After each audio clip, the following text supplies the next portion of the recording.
Hi guys, I'm Miss Grace and for today's video, samahan nyo ko nung last year pa to, 2023 ng December. And nandito kami ngayon sa Glorieta and nabutan namin meron ditong event. May mga booth din dito ng skincare and nakita namin dito si Julia Barreto. Kinawayan pa ako niyan pero hindi ko na nakuna ng video. Katabi lang ng booth nila sila Kat Melendez and dumating din doon si Janela in Japan. Kaya lang, hindi ko na naabutan, sayang. Grabe, super idol pa naman ako ni Janela in Japan and then ni Kat. Then after no, naglakad-lakad na kami dito ni Ate Erica. Kasama ko nga pala si Ate Erica. Naglakad-lakad kami dito sa may landmark hanggang sa Greenbelt. Then ayan, mga pangmayamang lugar ito, di ba?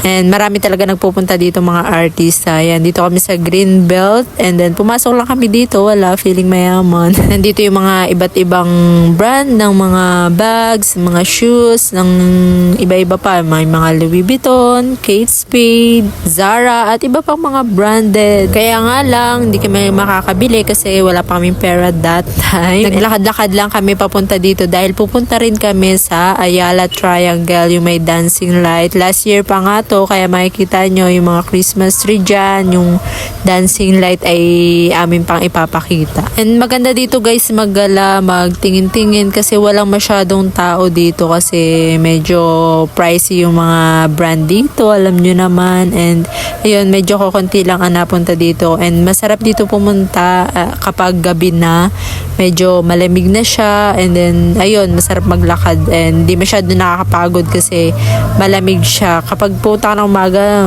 nakakapagod yun kasi mainit-init, diba? And then sa mga hindi pa nakakapunta dito, meron ditong underground na pwede nyong lakaran, pagtawid. Nag-start kami maglakad ni Ate Erica simula SM. So kapag pupunta kayo ng SM Makati, sunod-sunod na yan. SM Makati, Glorieta, Landmark, Greenbelt, then Ayala Malls. Pwede kayong pumunta sa Ayala Malls, no?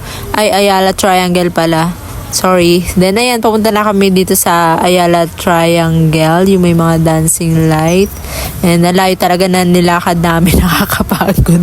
Sobrang nakakapagod. Pinagod talaga ako dito ni Ate Erica. And alam nyo ba, ang linis dito sa lugar na to. Ang linis dito sa may Makati, sa may Ayala, di ba? Then, this is it. Andito na kami sa Ayala Triangle at manonood na ng dancing light. Last Christmas pa to.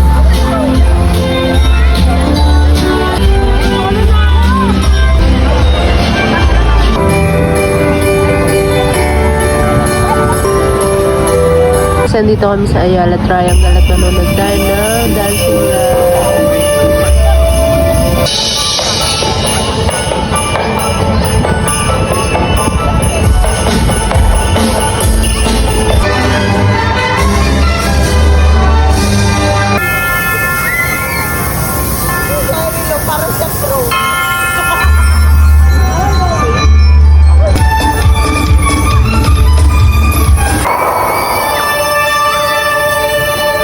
After nun, kumain muna kami ni Ate Erica dito sa Greenwich and then umuwi na kami. So yun lang guys, thank you for watching. Bye!